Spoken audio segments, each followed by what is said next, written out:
পাঁচটা টিপস দিব আপনাদের মনোযোগ বাড়ানোর জন্য। পাঁচটা। কয়টা?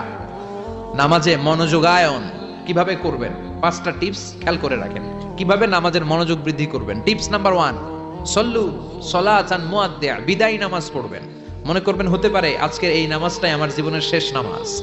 তাহলে প্রতিটা নামাজের সময় আমরা এই কথাটা ভাবি না কেন যে হতে পারে এই নামাজটাই আমার জীবনের শেষ নামাজ, হতে পারে আজকের এই সেজদাটা আমার জীবনের শেষ সেজদা। চিল্লায় বলেন ঠিক কিনা?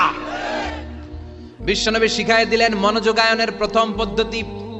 নামাজে মনোযোগ থাকে না, মনোযোগ যদি বাড়াতে চাও ভাবো এটাই হতে পারে জীবনের শেষ নামাজ। সল্লু সালাতান মুআদ্দিয়া, পারফর্ম দ্য সালাহ as if this is your last and final prayer. এমন ভাবে নামাজ পড়ো মনে করো এটাই হতে পারে জীবনের শেষ নামাজ। আজকে থেকে প্রত্যেকবার আল্লাহু আকবার বলার সময় এটা ভাবতে পারবো না আমরা যে হতে পারে এই নামাজটা আমার শেষ নামাজ। এই চিন্তাটা মাথার মধ্যে রাখার দরকার আছে না নাই? সাহাবারা যখন মরুভূমিতে নামাজ পড়তে দাঁড়াতেন, আকাশের পাখিগুলো এসে সাহাবাদের মাথার মধ্যে বসে যেত। মরুভূমির পাখিগুলো মনে করতে এগুলো খেজুর গাছ। কি মনে করে বসতো?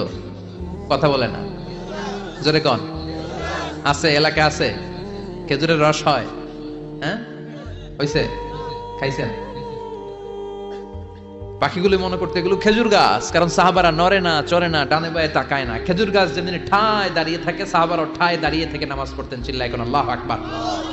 তাহলে মনোযোগ বৃদ্ধির 1 নাম্বার পদ্ধতি, মুসল্লায় যখন দাঁড়াবো ভাববো এটাই আমার জীবনের শেষ নামাজ, এরপরে হয়তো নামাজের সুযোগ নাও পেতে পারি। ঠিক কিনা? 2 নাম্বার পদ্ধতি হলো নামাজের মধ্যে আহকাম এবং আরকান গুলো ধীরস্থির ভাবে আদায় করতে হবে। তাড়াহুড়ো নামাজের মধ্যে করা যাবে না। আমাদের হানাফি মাযহাবে তা'দিলুল আরকান এটা ওয়াজিব। রুকুনগুলো আদায় করার সময় ধীরস্থির ভাবে আদায় করা এটা হানাফি মাযহাবে কি?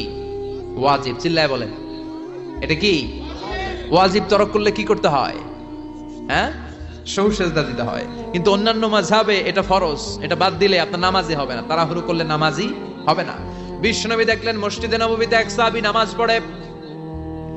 নামাজ শেষে নবীর কাছে আসলে বিশ্বনবী বললেন সল্লি ফাইন্নাকা লাম তুসল্লি, নামাজ পড়ো কারণ তোমার নামাজ হয় নাই। সাহাবী আবার বললেন, আবার আসলেন, বিশ্বনবী বললেন সল্লি ফাইন্নাকা লাম তুসল্লি, নামাজ পড়ো তোমার নামাজ হয় নাই।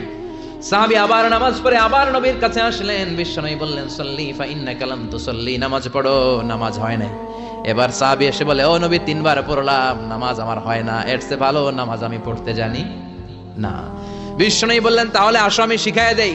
যখন নামাজে দাঁড়াবা ধীরস্থির ভাবে দাঁড়াবা, রুকুতে যখন যাবা পিঠটারে টান টান করে সোজা করে দিবা।